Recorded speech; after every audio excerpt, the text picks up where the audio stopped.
Hello. Welcome to my channel. Please like, comment, share and subscribe if you're interested with this channel. How to decide whether you want to explore the deep sea or the outer space. The word explore conjures up an image of deep space exploration.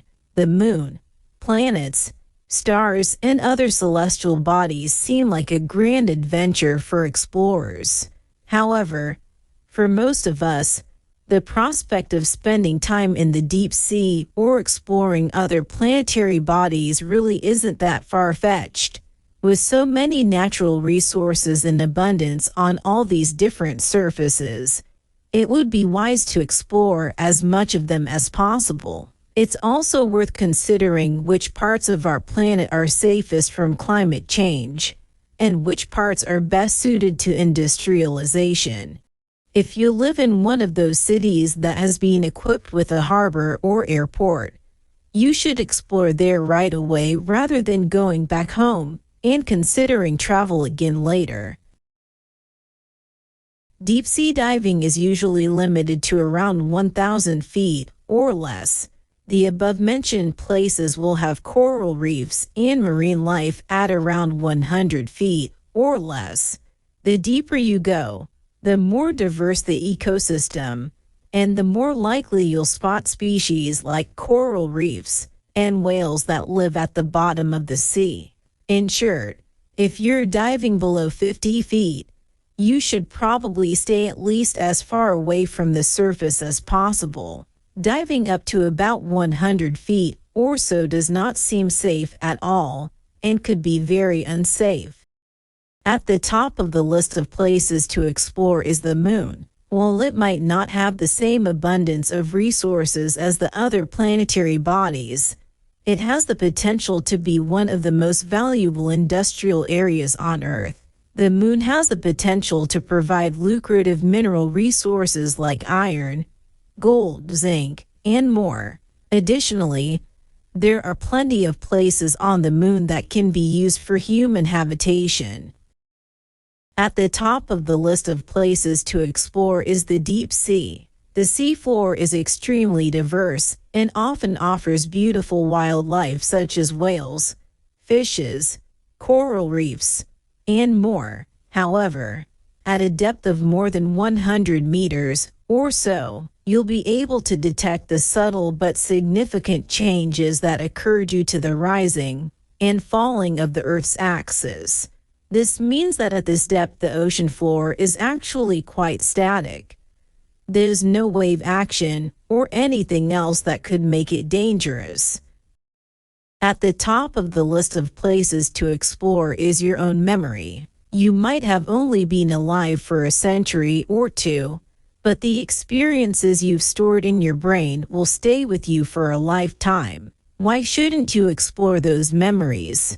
After all, you might come to realize that your decisions are based on correct information, rather than just on what was facts at the time. At the top of the list of places to explore is the deep sea, where you can discover such fascinating ecosystems and creatures as the undersea city of Madagascar Island, the world's oldest continuously inhabited island. The deeper you go, the more diverse the ecosystem, and the more likely you'll spot species like coral reefs and whales that live at the bottom of the sea. This means that at this depth the ocean floor is actually quite static. There's no wave action or anything else that could make it dangerous.